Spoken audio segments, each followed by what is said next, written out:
أرحب بكل متابعيني وحبايبي واخواتي في كل مكان. يا رب دايما تكونوا في احسن حال، يا رب دايما يا اخواتي كده تبقوا في عافيه يا رب. النهارده طبعا حلقه للتاريخ يا جماعه، حلقه ناريه يعني بص ما فيهاش فصال وما فيهاش بقى اللي انت تطنشها ابدا بقى، عشان مع حبيبك واخوك يوسف عندنا بقى حلقه ناريه النهارده. هنبدا طبعا بمحمد شريف يا جماعه. خلاص رسميا محمد شريف يعلن عودته او اعلن عودته مع النادي الاهلي مع شوبير امبارح زي ما شفنا في الحلقه. وخلاص محمد شريف رسميا في النادي الاهلي لمده 5 سنين. خلاص عوده محمد شريف في ظل طبعا اسامه ابو علي بنسمع انه جاي له عروض كبيره جدا. يعني اسامه يا جماعه عشان نكون واضحين مع بعض بالنسبه لاسامه ابو علي، لو قعد السنه دي او قعد الموسم الجاي عارفه ان هو اللي هيبدا مش هيقعد بعد كده خلاص. اسامه ابو علي يا جماعه لعيب مهاجم تقيل، وعشان تحافظ عليه لازم تقرب له الارقام اللي بتجيله من بره. طبيعي مهاجم سوبر، مهاجم هداف الفريق، فهو اللي ماسك لك الحته اللي قدام. فاولاد بسم الله ما شاء الله بيشيل كويس، ضربات الجزاء نفس الكلام، فمهاجم عليه العين اكيد طبعا. فهو اسامه ابو علي قولا واحدا مش هيستمر مع النادي الاهلي، لو قعد السنه دي مش هيقعد السنه الجايه. فعشان كده الاهلي رجع محمد شريف خلاص، وعوده حميده لمحمد شريف. يمكن في ناس مش موافقه على محمد شريف وفي ناس بترحب بعوده محمد شريف، خصوصا ان محمد شريف في اخر فتره مع النادي الاهلي، ومش كلام انا ده كلام مارسيل كولر المدير الفني السابق للنادي الاهلي. قال لك محمد شريف بيضيع جوان كتير قوي فطلب برحيله.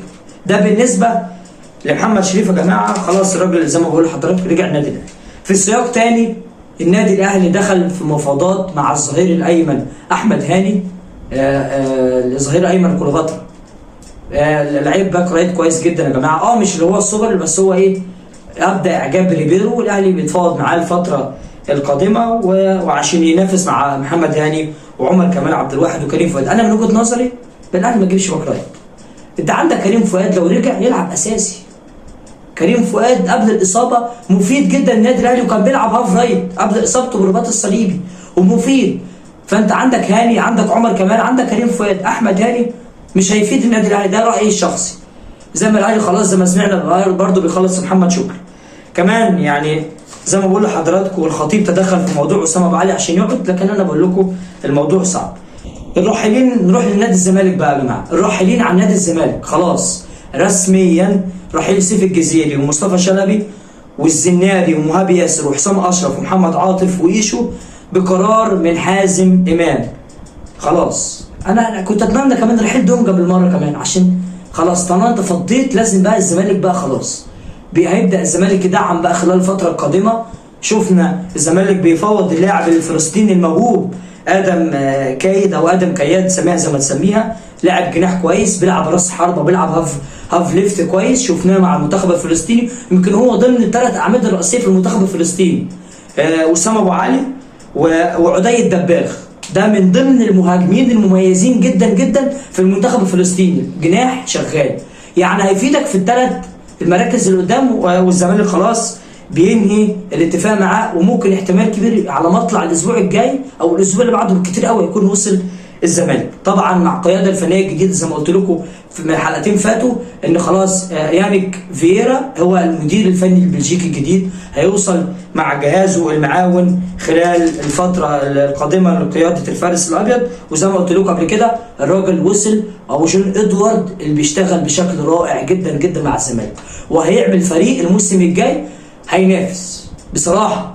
لو مجلس اداره نادي الزمالك بعد رحيل ميدو طبعا وحازم امام النهارده لو ادوا كل الصلاحيات هيقود الزمالك وهيجيب صفقات مميزه جدا جدا للزمالك. المفروض الخط الهجوم ده خلاص الزمالك فوره، هتبدا انت بقى تجيب خط هجوم اجانب بشكل كويس، هتبدا تدعم الفريق بشكل كويس. وجون ادوارد نجح اللي هو يجيب يانيك فييرا ب$100,000 شهريا فقط، فده في حد ذاته نجاح كبير جدا جدا لجون ادوارد، وراجل فاهم وراجل شغال وعارف كل كبيره وصغيره خاصه في الدوري المصري.